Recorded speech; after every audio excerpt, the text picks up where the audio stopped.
अहम ख़बर अवांखे ॾियूं। सिंध में बोर्ड वारी सूरत हाल सबब रेलवे ऑपरेशन में 2 हफ़्तनि खां मुअतल बणियल आहे, जंहिं सबब रेल गाॾियूं मुख़्तलिफ़ स्टेशन्स ते बीठल आहिनि। ख़बर अवांखे ॾियूं पिया बोर्ड सबब कराची ऐं सखर डिवीज़न में रेलवे ऑपरेशन वधीक 1 हफ़्तो गुज़रण बावजूद बहाल न थी सघियो आहे। ख़बर अवांखे ॾेई रहिया आहियूं। रेलवे ऑपरेशन बहाल न थियण सबब मुख़्तलिफ़ स्टेशन्स ते वेठल मुसाफ़िर रुली विया आहिनि। रेलवे इंतज़ामिया जो चवणु आहे त रेलवे ऑपरेशन 15 सेप्टेम्बर ताईं बहाल थियण जो इम्कान आहे।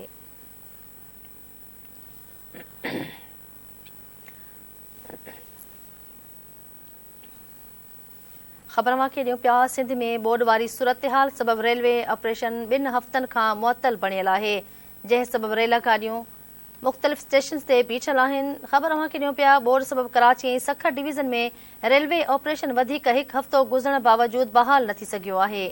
अहम ख़बर बाबति आगाह कयूं पिया अवांखे। रेलवे ऑपरेशन बहाल न थियण सबब मुख़्तलिफ़ स्टेशन ते मुसाफ़िर रुली विया आहिनि। रेलवे इंतज़ामिया जो चवणु आहे त रेलवे ऑपरेशन 15 सेप्टेम्बर ताईं बहाल थियण जो इम्कान आहे।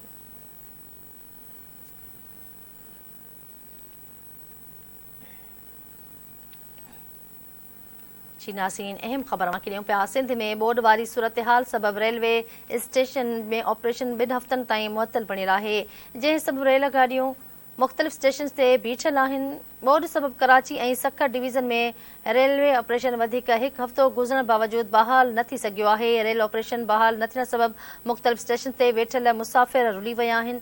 ख़बर अवांखे ॾियूं पिया रेलवे इंतज़ामिया जो चवणु आहे त रेलवे ऑपरेशन 15 सेप्टेम्बर ताईं बहाल थियण जो इम्कान आहे।